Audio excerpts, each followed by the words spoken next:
Hi, the problem number 1, determine the magnitude and direction of the force P which keeps the concurrent system of forces in equilibrium as shown in the figure. Here there are 4 forces, out of that one of the forces is unknown. So, we need to find this force P as well as theta. We need to calculate P and theta. They said that the system is in equilibrium. This is the equilibrium problem.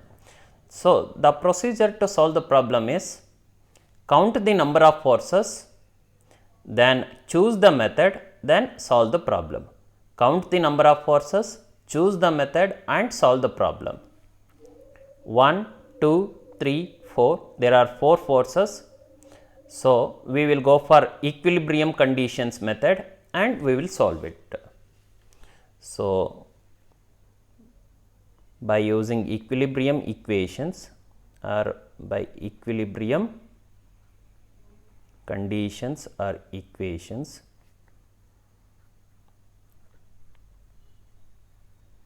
by using equilibrium equations. Since it is a concurrent force system problem, we have two conditions of equilibrium, that is sigma Fx is equal to 0 and sigma Fy is equal to 0. So, let us apply sigma Fx is equal to 0. So, we are going to get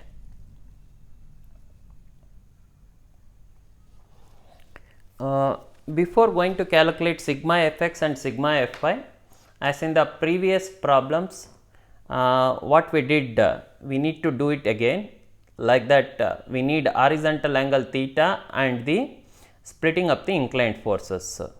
So, for this 100 root 2 inclined horizontal angle is 45 degree, 100 root 2 45 degree, for P it is theta, 100 it is 30 degree, it is given, not a problem.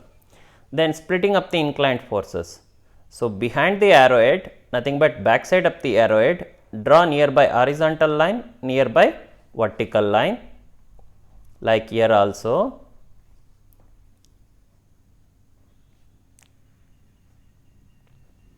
Now, once it is done, you can calculate by using equilibrium equation, that is sigma Fx is equal to 0, nothing but only horizontal forces and horizontal component.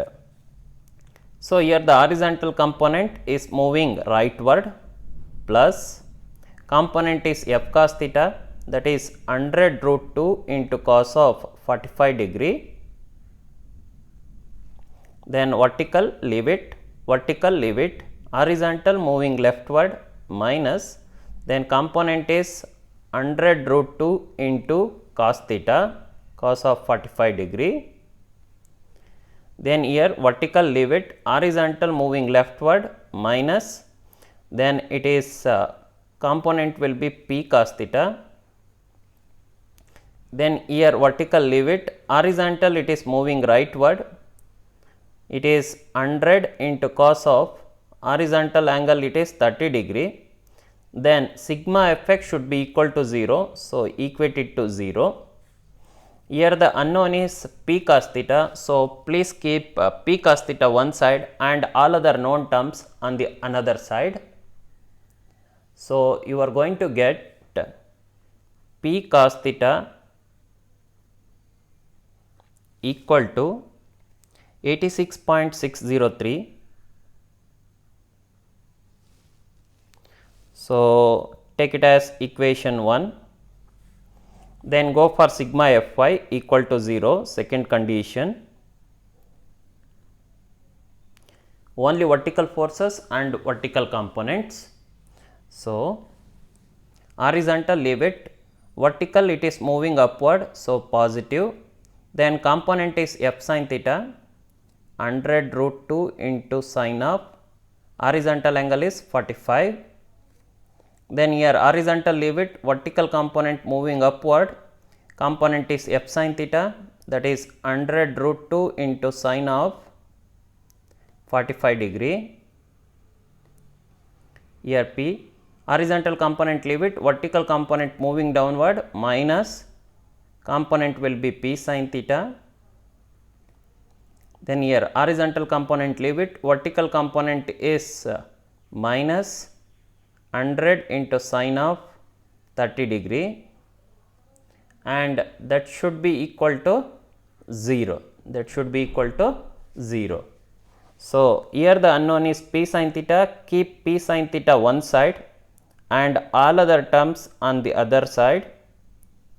So, you are going to get p sin theta is equal to 150, take it as equation 2, then divide equation 2 by 1, you are going to get p sin theta divided by p cos theta, that is equal to 150 divided by 86.603. So, p get cancelled, you are going to get tan theta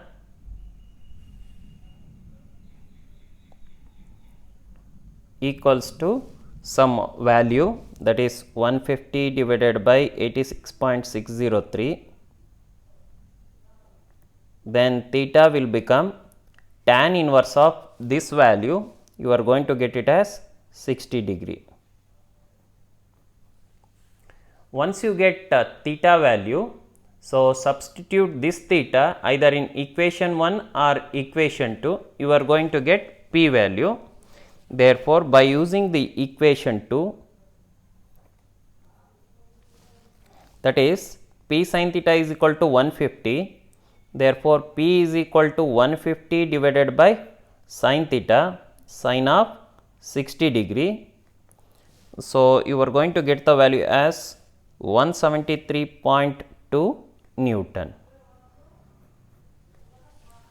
That is all for this problem. Thank you.